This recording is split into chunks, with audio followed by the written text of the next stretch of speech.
Good morning children. Let's continue the lesson Molecular Basis of Inheritance. आज हमारा third lecture है and इस lecture में we will talk about the search for genetic material. अब आप बोलेंगे कि मैम डीएनए पढ़ा दिया आपने, डीएनए की पैकिंग पढ़ा दी और अब आप बोल रहे हैं कि हम सर्च करेंगे जेनेटिक मटेरियल को. हमें पता है कि जेनेटिक मटेरियल डीएनए है, बट बेटा जब ये साइंटिस्ट ने ये एक्सपेरिमेंट्स और ये वाला पूरा कॉन्सेप्ट को बताने की कोशिश करी तब उन्हें नहीं पता था कि मेरा जेनेटिक मटेरियल डीएनए है. सो आपको भी इस समय यही सोचना है कि मुझे नहीं पता कि मेरा जेनेटिक मटेरियल डीएनए है. हम कुछ एक्सपेरिमेंट से प्रूव करेंगे, फाइंड करेंगे कि मेरा एक्चुअली जेनेटिक मटेरियल क्या है. तो जब आपके बोर्ड के पेपर में क्वेश्चन आएगा तो वो आपसे एक्सपेक्ट नहीं करेंगे, वो आपको साइंटिस्ट की तरह सोचने के लिए मजबूर करेंगे कि उन्होंने क्या सोचा होगा, क्या किया होगा एंड फाइनली फाइंड किया होगा कि what is the genetic material. So you will not target. मैं आपको रीजंस बताती हूँ. चलिए इससे पहले स्टार्ट करें, कुछ एक बेसिक कॉन्सेप्ट्स को समझते हैं. ठीक है, let's first understand four things. Okay, now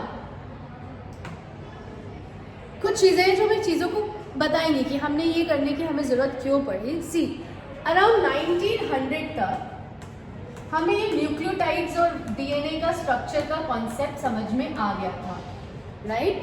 कि nucleotides are the building block of DNA. Adenine, guanine, thymine, cytosine, साथ में शुगर, साथ में फॉस्फेट जो आपने ऑलरेडी फर्स्ट लेक्चर में पढ़ा है, ये सब मिलकर हमें डीएनए को बनाते हैं. So nucleotides are the building blocks of DNA. और हमें ये भी पता था कि amino acids are the building blocks of proteins. Clear? तो हमें पता है कि मेरे सेल के अंदर डीएनए है, मेरे सेल के अंदर प्रोटीन्स हैं, मेरे सेल के अंदर कार्बोहाइड्रेट्स हैं, मेरे सेल के अंदर फैट्स हैं, लिपिड्स हैं. आपको पता है ना सेल मेम्ब्रेन किसकी बनी है? लिपिड्स एंड प्रोटीन्स की. तो मुझे पता है ये बायोमोलिक्यूल्स हैं जिसने मेरे सेल को बनाया. बट यहाँ पे बात हो रही है कि वो कौन सा बायोमोलिक्यूल है जो मेरे कैरेक्टर को और हमें रिप्रोडक्शन का भी नॉलेज था, तो हमें अब पता करना है कि वो कैरेक्टर्स, वो ऐसी कौन सी चीज़ है, वो कौन सा बायोमोलिक्यूल है, whether it is a DNA और इट इज़ प्रोटीन और इट इज़ अ कार्बोहाइड्रेट और it is lipid. What is actually transferring my genetic data from one offspring to another? मुझे इसका नॉलेज नहीं था. और अगर हम देखें ना तो साइंटिस्ट ज़्यादा प्रोटीन्स पे बिलीव करते थे कि प्रोटीन्स बिल्डिंग ब्लॉक्स हैं. तो 100% जो भी इंफॉर्मेशन कैरी करके लेके जा रहे होंगे वो प्रोटीन्स लेकर जा रहे होंगे. सो 1900 तक हमें ये नॉलेज थी. 1902 में हमें कुछ अराउंड जीन्स के बारे में भी पता चला. Sutton and Boveri they gave the concept of chromosomes and genes. हमें जीन्स के बारे में पता चला, बट अभी तक हम ना वो मेकआउट नहीं कर पा रहे थे कि what is being transferred from one body to another. Till the time 1928 जब मेरा पहला एक्सपेरिमेंट स्टार्ट हुआ, अभी जो हम पढ़ेंगे इस टॉपिक चैप्टर में, that will start proving that what is my genetic material. So आपको इतना समझ में आ गया कि भले ही मैम ने आपको इस चैप्टर में डीएनए बहुत पढ़ाया, डीएनए की पैकेजिंग पढ़ाई, और आप भी जानते हैं, मैं भी जानती हूँ कि डीएनए ही वो स्ट्रक्चर है, बट अभी तक हम ऐसा शो करेंगे हमें पता ही नहीं है. हमें प्रूफ करना है कि जो ट्रांसफ़र हो रहा है वो जेनेटिक मटेरियल कौन सा है, वो प्रोटीन है, वो डीएनए है, कि वो क्या है. सो एक आपको बेसिक मैंने अंडरस्टैंडिंग दी.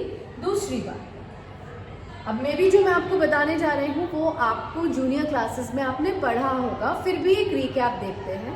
जैसे मैंने आपको पढ़ाया that DNA is a structure which is made up of nucleotides.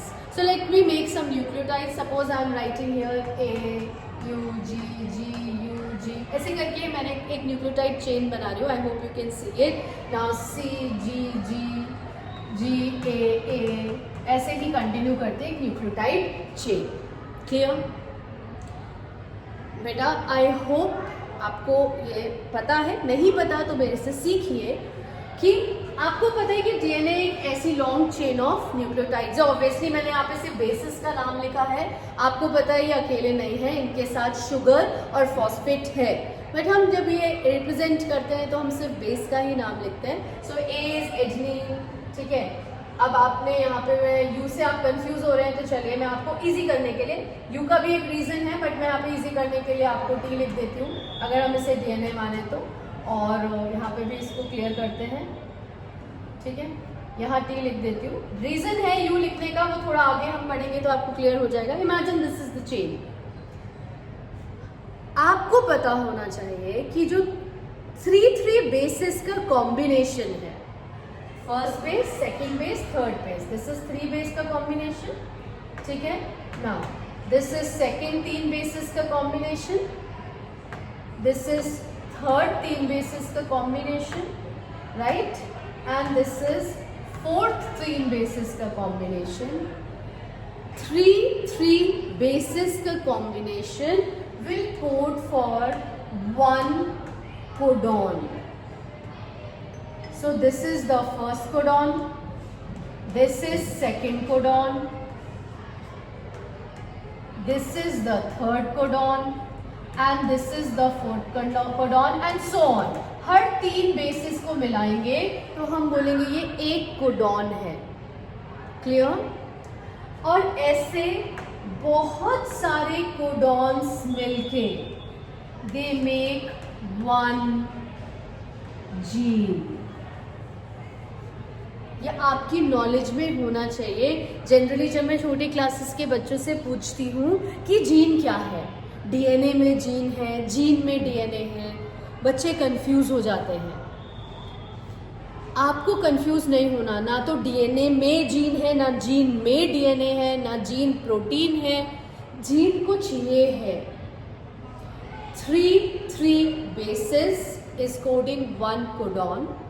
और ऐसा नहीं मैंने कोई भी रैंडम बेस लिखा है, ये कॉम्बिनेशंस बनते हैं, ये कॉम्बिनेशंस बने हुए हैं, ऐसे 64 कॉम्बिनेशंस हैं जो मैं आपको जेनेटिक कोड जैसे इस टॉपिक में आगे पहुंचूंगी मैं एक्सप्लेन करूंगी। तो ये मैंने रैंडम नहीं लिखा है, ये एग्जिस्टिंग कॉम्बिनेशंस हैं।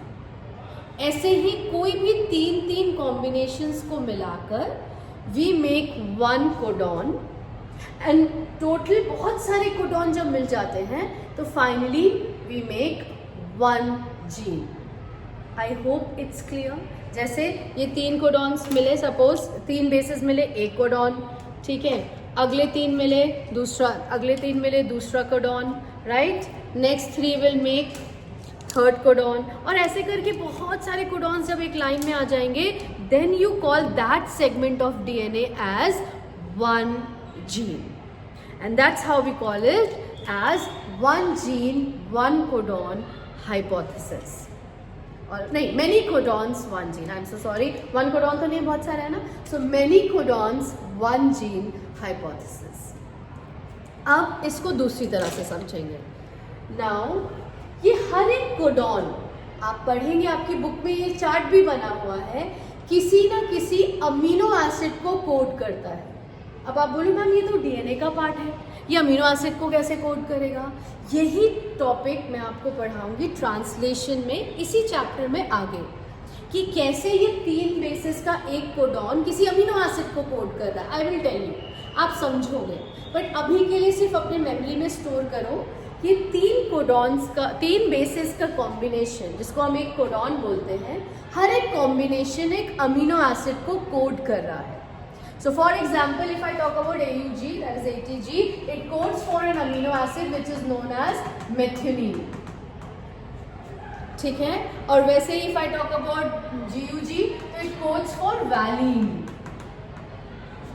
right? If I see the third one, CGG, it is coding for the third kind of amino acid which is arginine.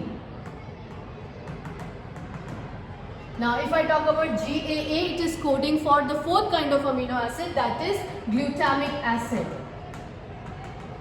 अब ये अलग अलग अमीनो एसिड्स हैं, आपको पता है टोटल 20 अमीनो एसिड्स एग्जिस्ट करते हैं।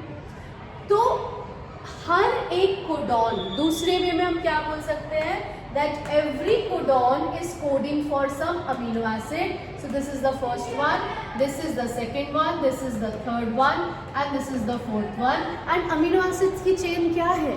A group of amino acid is a protein. So either I can say many codons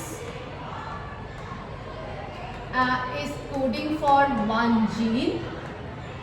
बहुत सारे कोडॉन्स मिलकर एक जीन बनाते हैं, या मैं ऐसे भी बोल सकती हूँ कि बहुत सारे कोडॉन्स मिलके एक प्रोटीन बनाते हैं. आपको यही समझाना है इस पूरे चैप्टर में कि ये डीएनए प्रोटीन कैसे बना रहा है, ये डीएनए में जीन्स का क्या कॉन्सेप्ट है. लेकिन इतना अभी आपको पता होना चाहिए बेटा, ये जनरल नॉलेज है जो आपको इस लेक्चर में आप सिर्फ बताया जा रहा है, डीएनए का बेसिक अंडरस्टैंडिंग. बुक में डायरेक्टली कहीं नहीं लिखा है, बिट्स एंड पीसेस में सब मिलेगा. ये chapter is all about this only, but you have to understand the basic concept of the structure of DNA. तो हमने आज से पहले पढ़ा बहुत सारे न्यूक्लियोटाइड्स ने मिलकर डीएनए बनाया. टोटल लेंथ है 6.6 into 10 to the power 9.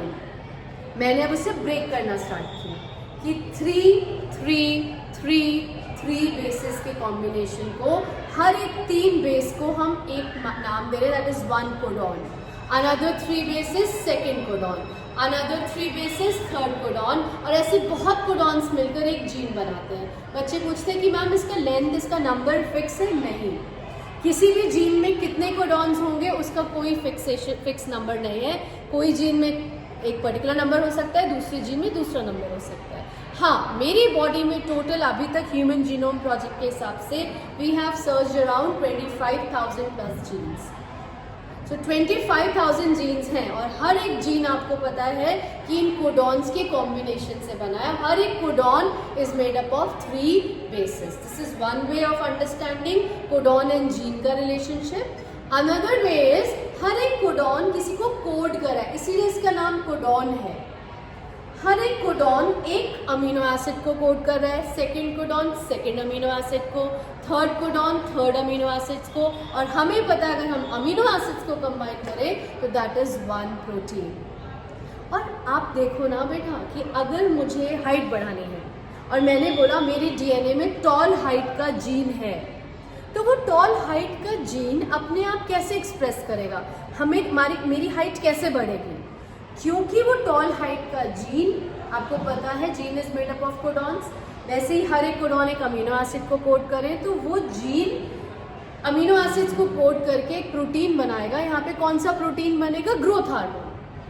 And accordingly मेरी हाइट टॉल होगी. तो मेरी बॉडी में प्रोटीन कितना, अब मेरे सारे एंजाइम्स प्रोटीन हैं, मेरा हीमोग्लोबिन में ग्लोबिन प्रोटीन है, मेरे सारे केराटिन बालों के, मेरे स्किन में मेलानिन, मेरी बॉडी में मायोसिन, एक्टिन, मसल के प्रोटीन, ये सब प्रोटीन्स हैं. सो आई नीड प्रोटीन्स, और प्रोटीन कितना बनना है, कैसे बनना है, वो सारी इंफॉर्मेशन मेरे जीन्स में, मेरे डीएनए में स्टोर्ड है. हम पढ़ते हैं इसकी हाइट ऐसी है, इसकी आई स्ट्रक्चर ऐसा है, इसके बाल ऐसे हैं, बाल वैसे इसलिए हैं क्योंकि आपके लिए वो कोड आपके डीएनए में है. और डीएनए अपने आप को कैसे एक्सप्रेस करता है? By making proteins. और वो कैसे बना पाता है उसकी एक अंडरस्टैंडिंग मैंने आपको यहाँ पर दी है, और इस पूरे चैप्टर में बस हमें यही समझना है. स्टेप बाय स्टेप करेंगे धीरे धीरे, बट इतनी नॉलेज मैं एक्सपेक्ट करूँगी कि आपको पता होनी चाहिए पहले से. सो अभी इस टॉपिक को एंड करते हैं. अब बुक पे चलते हैं कि बुक में हमारा सर्च ऑफ जेनेटिक मटेरियल में क्या लिखा है, क्योंकि इस टॉपिक में तो मैंने आपको जनरल आइडिया दिया जिसमें आपको समझ में आ रहा है कि ले दे के जो मेन काम की बात है या इम्पॉर्टेंट जो चीज़ है, जो जेनेटिक मटेरियल है, वो डीएनए है. बट अभी बुक में हम प्रूफ करेंगे कि वो जेनेटिक मटेरियल हमने कैसे फाइंड किया, और वो फाइनली हम कैसे प्रूफ करेंगे कि वो डीएनए है. Right? So one by one we will move ahead. So right now I'll stop this. This is just an introductory lecture for the topic, the search for genetic material.